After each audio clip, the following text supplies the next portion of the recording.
오늘은 고린도후서 4장 16절 말씀을 통해서 성도가 소망하는 나라라는 제목으로 하나님의 말씀을 함께 살펴보도록 하겠습니다. 요즘은 시대에 뒤떨어진 감각을 가진 저 같은 노인일지라도 우리가 AI 시대에 진입해 있음을 실감하게 됩니다. 여행 유튜브를 보면은 미국에서는 자율운행 차량을 대부분 도시에서 이미 주행 중에 있는 것으로 그렇게 나타나 있습니다. 우리나라도 일부 도시 구간에서 지금 시행 중인 것으로 알고 있습니다. 저도 수년간 미국에서 상용 트럭을 몰아본 경험이 있는데 현재 AI 발전 능력으로 볼 때 몇 년 안에 이제 AI 자율주행 차량이 사람을 대신할 것이 분명해 보입니다. 또한 이제 병원의 수술실에서도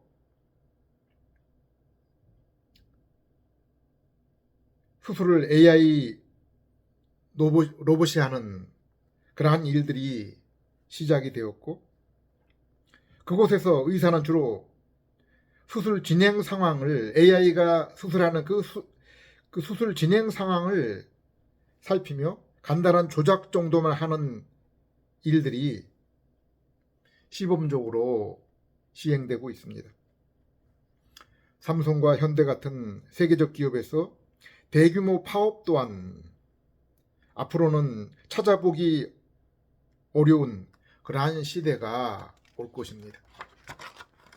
삼성과 SK 같은 반도체 기업의 주가가 폭등하는 것은 지금 세계가 AI 시대로 들어가고 있는 것을 단적으로 보여주고 있는 것입니다. AI 로봇에 들어가는 두뇌에 해당되는 칩을 그들 기업이 생산하고 있기 때문입니다. 개인적으로 최근 들어서 제가 AI 제미나이의 도움을 많이 받고 있습니다. 제미나이가 일반 사람들이 사용할 수 있도록 상용화된 것은 2024년 2월이었습니다. 우리나라의 개인용 컴퓨터가 80년, 90년대에 상용화된 이후에 가히 놀랄만한 그러한 발전이요 업적입니다. 저는 예수님을 믿고 선교단체에서 성경 공부, 신학교에서 신학 공부, 그리고 이후에도 저의 개인의 인생사에 가장 큰 관심은 성경을 아는 것, 그리고 그것을 통해서 예수님을 아는 것이었습니다. 유명한 집회 수련회를 수없이 참가해 보았습니다.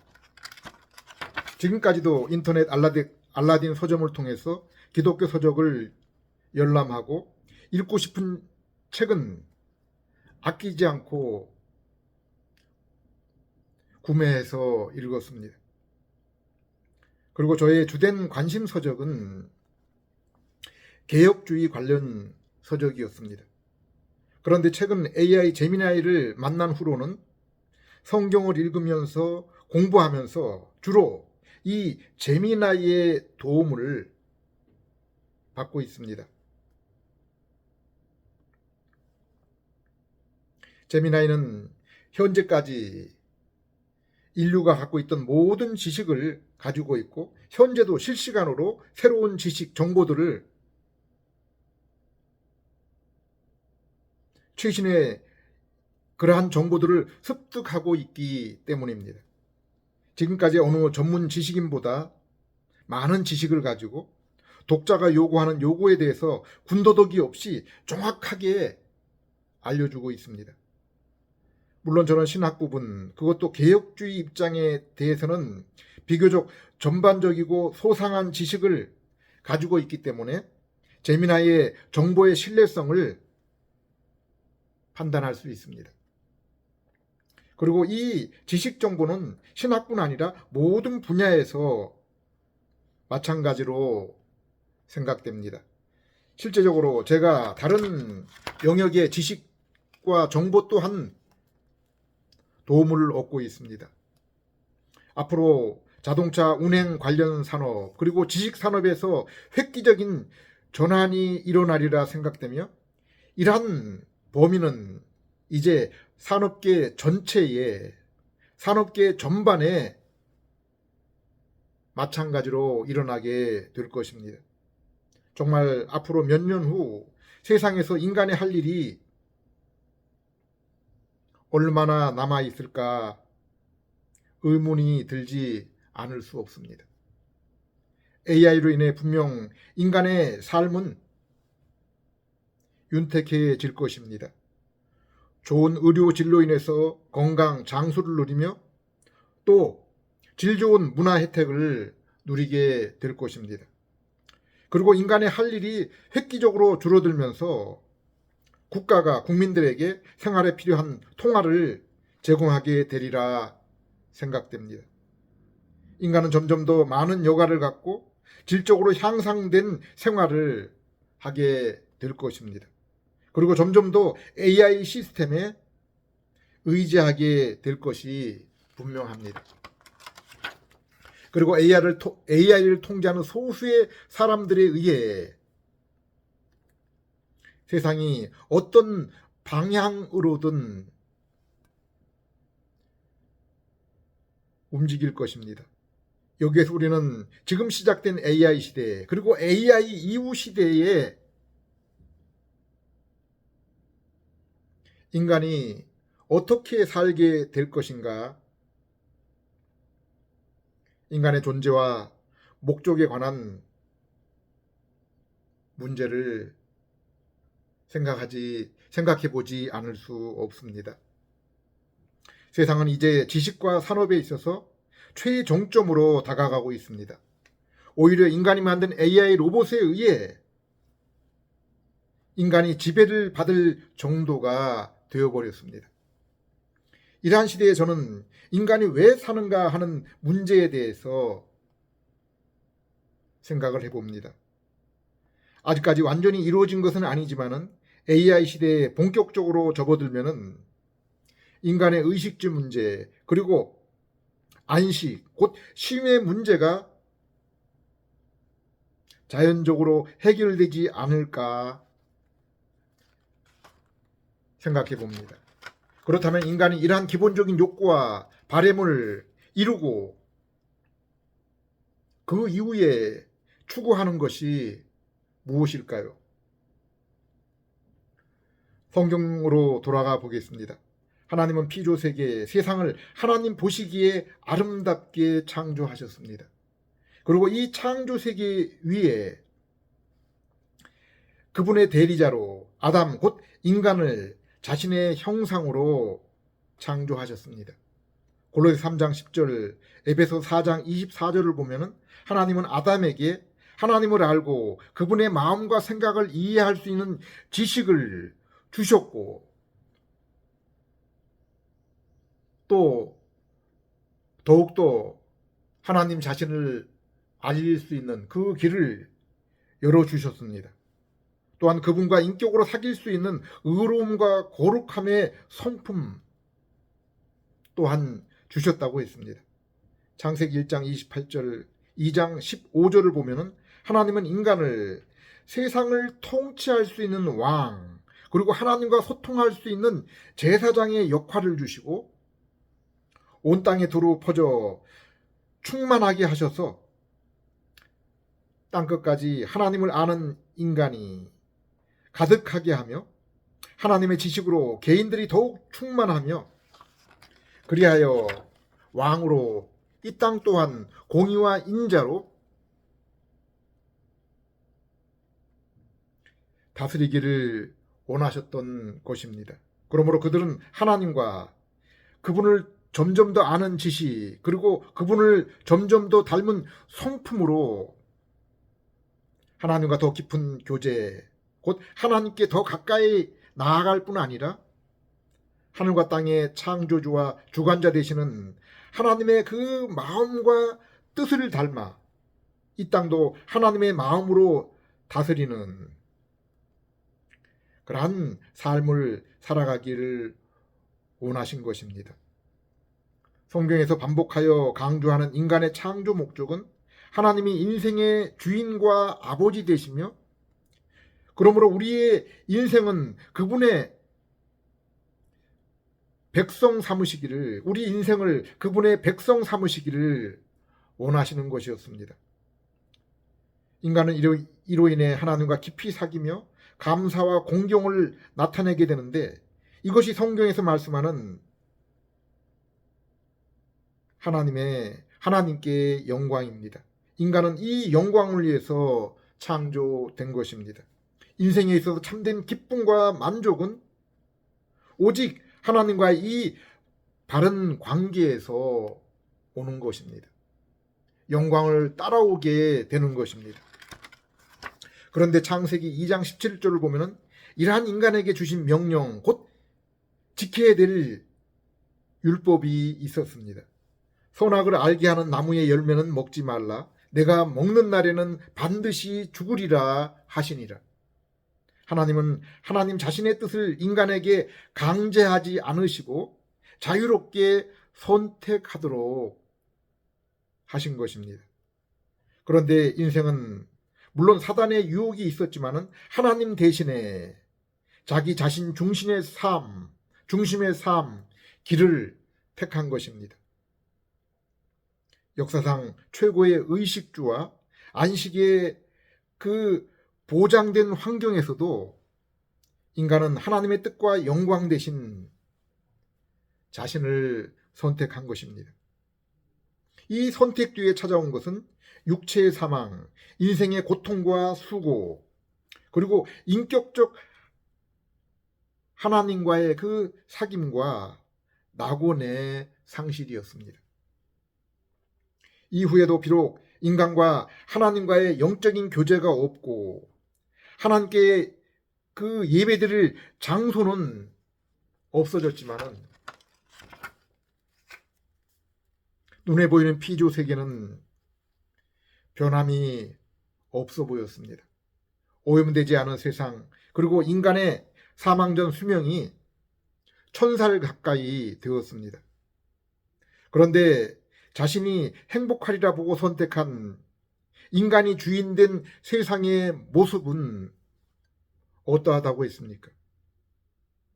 하나님이 세상을 심판하지 않으시면은 세상의 인간들이 더 이상 존속하지 못할 정도가 되었다고 했습니다. 창세기 6장 5절 6절 여호와께서 사람의 죄악이 세상에 가득함과 그의 마음에 생각하는 모든 계획이 항상 악할 뿐임을 보시고 땅 위에 사람 지으셨음을 한탄하사 마음에 근심하시고. 인간이 서로 공동체를 이루며 존립할 수 없게 된 것은 자연 환경이나 그 인간의 숫자의 과다함 등 환경적 요인에 있었던 것이 아니었습니다. 오직 한 가지 이유 때문이었습니다. 곧 마음의 부패, 인간의 생각의 그 악함 때문이라고 했습니다. 그리고 홍수 심판 이후 의로운 노아를 통해서 새로운 세상이 시작되었습니다. 그럼에도 불구하고 노아의 후손들은 얼마 가지 않아 바벨탑과 성읍을 쌓으며 창세기 11장 4절에 인간이 그렇게 한 것은 이 땅에 인간 자신의 이름을 내며 하나님 심판을 스스로 벗어나기 위함이다. 하나님의 간섭을 스스로 벗어나기 위함이다 라고 했습니다. 창세기 8장 21절은 바벨탑을 쌓아 세상의 주인이 하나님이 아니라 인간임을 스스로 주장하며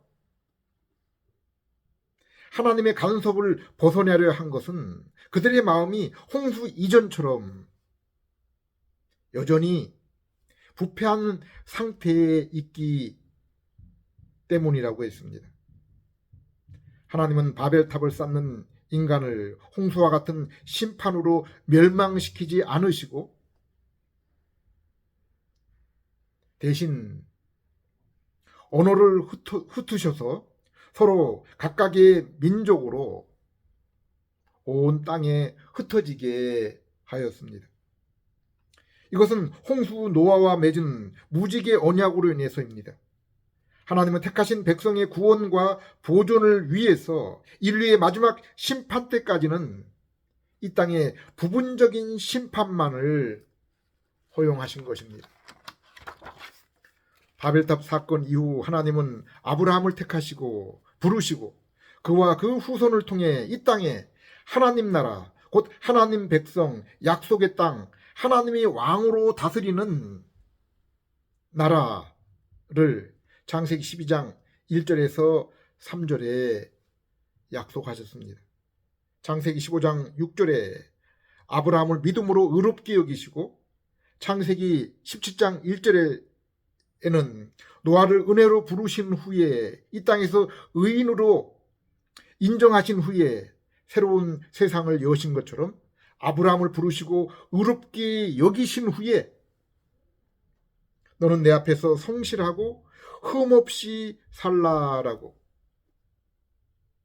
하나님의 그 부르시고 세우신 뜻에 합당한 삶을 요구했습니다. 이 말씀은 신약 성도에게도 분명하게 일치하고 있습니다.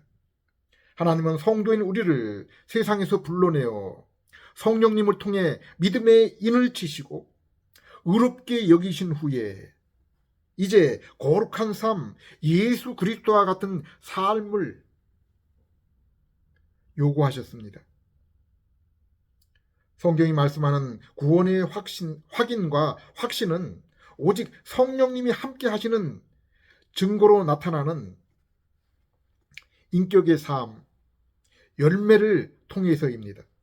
아브라함에게 하신 하나님의 약속은 모세를 통해서 이 땅에 이루어졌습니다. 곧 이스라엘 백성, 가나안 땅, 그리고 성막과 성전에 임하신 하나님의 통치, 다스림입니다. 그리고 하나님은 아담에게 선악과 계명을 주신 것처럼 시내산에서 이스라엘에게 율법을 주신 것입니다. 이 율법을 지키면은 너희가 내가 준 약속의 땅에서 영원히 살며 그러나 불순종하면은 망하게 되리라 약속했습니다. 로마 3장 19절에서 22절을 보면은 율법의 양면성, 곧 두 가지 기능, 역할이 나옵니다. 하나는 아담의 원죄 이후 모든 죄인은 결코 율법에 순종할 수 없다는 것입니다. 이것을 3장 9절에서 18절에 말씀하고 있습니다. 개혁주의 도르트 신조는 이것을 모든 인간의 전적인 타락이라고 부르고 있습니다. 그러므로 율법의 이러한 기능은 내가 하나님께 이룰 수 없는 죄인이요 하나님의 심판 아래 놓여 있구나 하는 것을 율법을 통해서 알게 하는 것입니다. 둘째, 율법의 기능은 죄인을 향해 하나님이 준비한 의, 곧 예수 그리스도의 십자가를 증거하는 것입니다. 곧 하나님이 창세전 계획하신 구속 언약, 아담에게 주신 원시 복음 언약, 그리고 아브라함 다윗에게 주신 언약과 더불어 모세를 통해 주신 은혜 언약이요, 이 여러 선지자들의 언약이 에레미야의 새 언약을 통해서 분명하게 그 모습을 드러내며 마침내 예수 그리스도의 오심으로 성취된 것입니다. 우리는 구약 성도들도 성령님을 통해 장차 오실 예수 그리스도를 믿어서 중생, 곧 새 생명과 새 마음을 얻은 후에 그들의 율법을 사랑하고 기뻐하며 순종의 삶을 살아가는 모습을 구약 성경 곳곳에서 볼 수 있으며 특별히 시편 1편 19편처럼 시편의 찬양을 통해서 분명하게 나타나 있습니다. 이사야와 바울은 이처럼 이스라엘 가운데 중생한 참된 백성을 남은 자라고 불렀습니다. 시편 17편을 보십시오. 73편을 보십시오. 시편 저자 아삽은 한때 율법, 곧 구약 성경을 읽으며 계명의 순종의 삶을 살려고 애썼지만은 세상 사람들의 형통, 평안을 보고 이에 비해 이스라엘, 곧 택한 백성의 궁핍하고 고난 많은 삶을 비교해 보면서 자신의 그 믿음이 실족할 뻔했다고 했습니다. 그런데 언제 이러한 생각이 바뀌게 되었다고 했습니까? 17절에 하나님의 성소에 들어가고 나서 이러한 사실을 깨닫게 되었다고 했습니다. 이것은 외형적인 성도가 참으로 중생한 것, 곧 인격적으로 예수 그리스도를 통해서 하나님의 영광을 보게 된 그때입니다. 그리하여 아삽은 더 이상 세상과 육체의 그 외모에 연연하는 신앙이 아니라 하나님의 말씀을 따라 하나님께 가까이 함이 참된 복임을 고백하게 됩니다. 28절 하나님께 가까이 함이 내게 복이라. 내가 주 여호와를 나의 피난처로 삼아 주의 모든 행적을 전파하리이다. 가나안 땅에 정착한 이스라엘을 보십시오. 그들은 이웃나라의 강대함과 형통함을 보면서 그것이 그들이 자신들과는 달리 그들에게 왕이 있었기 때문이라고 판단하고 사무엘에게 이스라엘에게도 우리에게도 왕을 세워줄 것을 요구했습니다. 보십시오. 백성과 땅이 있을지라도 하나님의 백성과 하나님이 약속한 그 땅이 있을지라도 주권 곧 하나님이 그 백성과 땅을 다스리지 않으면 그것은 하나님 나라가 될 수 없습니다. 이스라엘 역사를 보십시오. 이스라엘이 언제 하나님 나라의 그 모습을 나타냈습니까? 이스라엘 역사에 다윗, 요시야, 히스기야처럼 자신이 참된 왕이신 하나님의 대리인임을 인식할 때였습니다. 오늘날도 성도에게 언제 하나님 나라가 임하게 됩니까? 고린도서 3장 16절 17절 그러나 언제든지 예수께로 돌아가면 그 수건이 벗겨지리라. 주는 영이시니 주의 성령이 계신 곳에는 자유가 있느니라. 하나님 나라는 하나님 곧 주의 영광을 보는 곳입니다. 하나님을 만나며 교제하는 곳이 하나님 나라입니다. 고린도서 1장 20절 하나님의 말씀은 얼마든지 예수 그리스도 안에서 이해가 되니 그런즉 그로 말미암아 우리가 아멘하여 하나님께 영광을 돌리게 되느니라. 하나님이 성경 전체에서 약속하고 증거한 것은 오직 예수 그리스도입니다. 택하신 죄인에게 하나님의 계시요 구속의 성취이신 예수님을 보내시겠다는 것입니다. 그리고 이 약속은 우리가 예수 그리스도를 믿을 때 이루어지는 것입니다.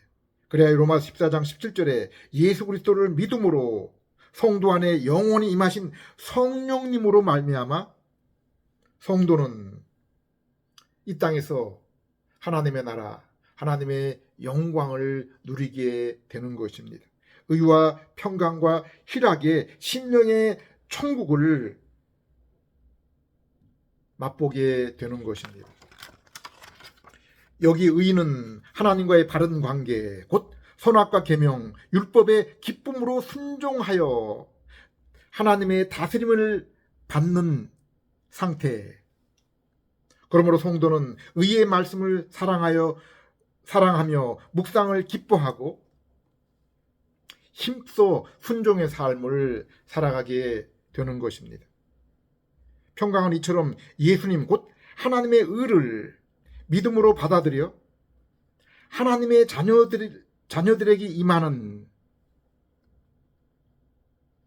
담대하고 마음에 안정된 그 하나님 자녀라는 그 존재의 변화로 인해서 얻게 되는 그러한 마음의 상태입니다.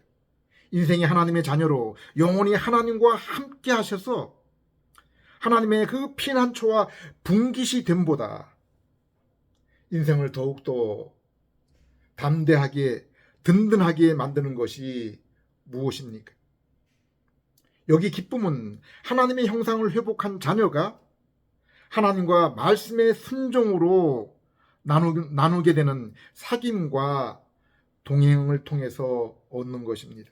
이처럼 성도는 오직 생명과 경건, 생명과 영혼의 양식인 성경 말씀을 사랑하여 묵상하기를 기뻐하며 삶 속에서 의와 인자의 순종의 삶을 살 때 그것이 바로 하나님과의 동행이요 임재며 이 땅에서 하나님 나라를 살아가는 것입니다. 그 나라를 맛보며 경험하는 것입니다. 마태복음 13장을 보십시오. 이것이 땅에 감추인 보물로 이것을 발견한 자는 자신의 전 재산을 팔아 이 땅을 사며 일평생을 거쳐 그것을 캐어내는 자라고 했습니다. 구약 성경에 하나님을 알라, 신약 성경에서는 예수 그리스도를 알라 한 것이 바로 이 말씀입니다. 그러므로 골로새 2장 3절에 그리스도 안에 지혜와 지식의 모든 보화가 감추어 있느니라고 했습니다. 요한복음 17장 3절에서는 하나님과 하나님의 보내신 자 예수 그리스도를 아는 것이 바로 영생이라고 했습니다.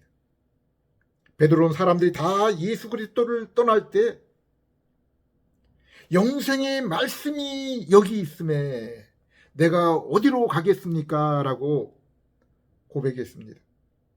전도서의 솔로몬은 세상에서 얻고자 하는 바라는 모든 것을 얻었지만은 이 영생이 없는 것으로 인해 허무하고 헛된 것이라고 했습니다.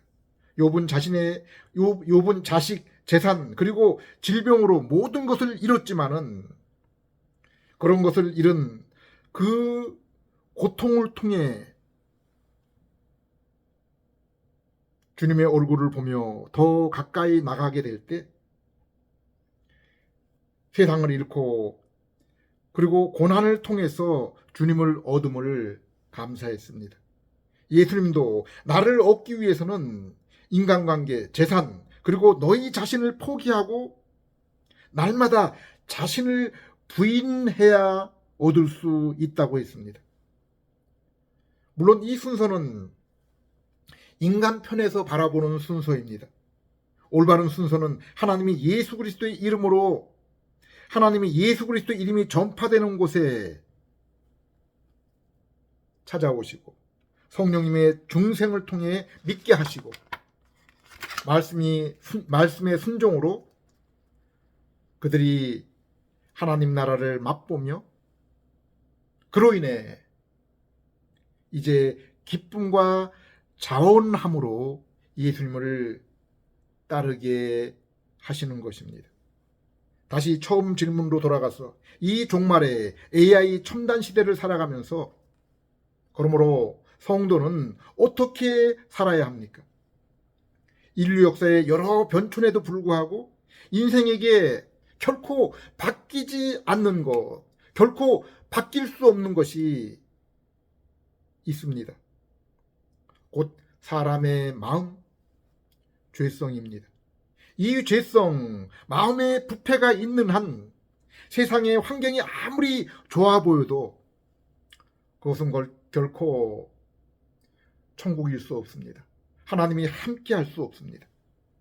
성경은 죄인인 인간의 힘으로 세상을 낙원으로 만들 수 없다고 했습니다. 교회와 성도의 사명 또한 이 세상을 낙원, 천국으로 만드는 것이 아닙니다. 이 모든 일은 오직 하나님이 하시는 일입니다. 하나님의 은혜의 일입니다.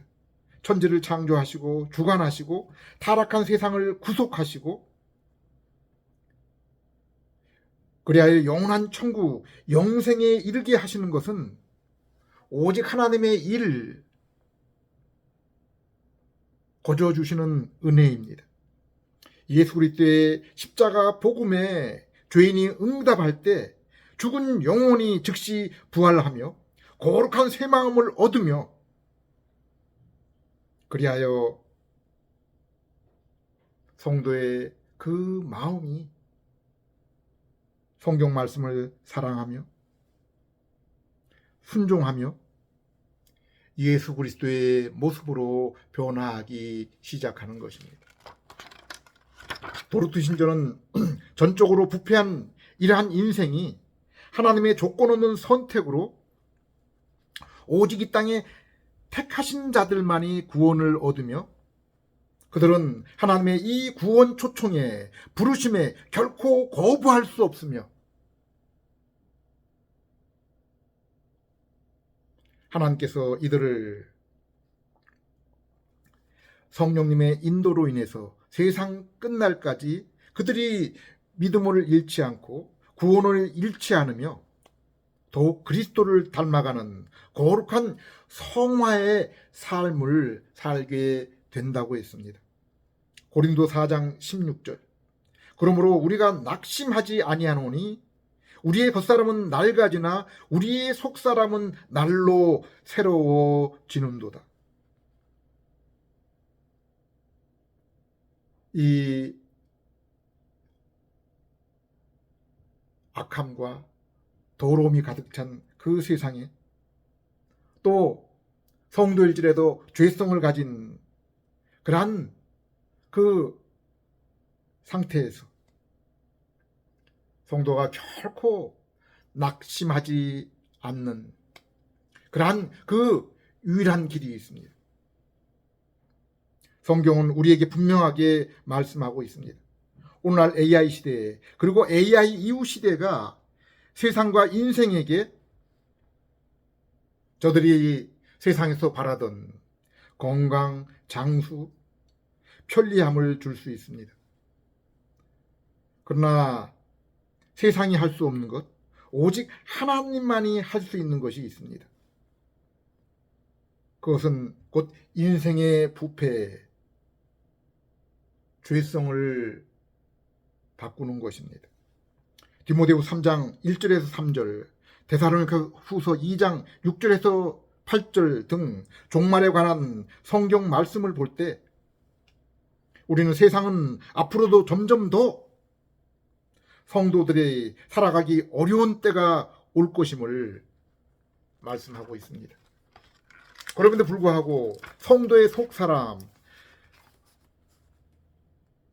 살아난 새 영혼은 날마다 더욱 말씀을 통해 예수님을 알고 그 성품을 닮아감으로 날로 하나님과의 심령의 교제, 천국의 삶은 더욱 새로워지며 풍성해진다고 말씀하고 있습니다.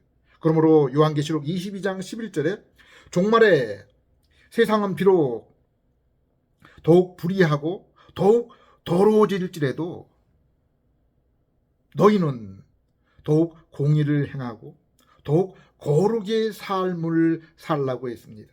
선으로 악을 이기라고 했습니다.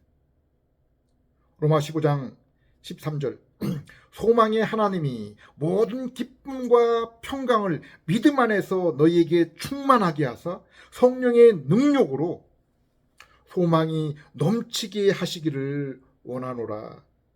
오직 말씀을 따라 더욱 주님 알기를 힘쓰고 닮기를 힘쓰며 그로 인해 이 땅에서 하나님의 나라를 곧 주님의 영광 얼굴을 더욱 풍성하게 경험하며 영생의 소망을 기다리며 강구하는 그러한 저와 여러분 되시기를 기도드립니다. 기도하겠습니다. 하나님 아버지, 저희 심령의 눈을 밝혀 주님의 말씀의 놀라움을 발견할 수 있도록 인도하심을 감사드립니다. 더욱 예수님과 십자가를 자랑하며 지식과 인격으로 예수님과 하나님을 알아나감으로 주님 나라를 이 땅에서 더욱 풍성하게 경험하며 증거하며 주님 오심을 소망하는 저희 되게 해 주시옵소서. 예수님 이름으로 기도드립니다.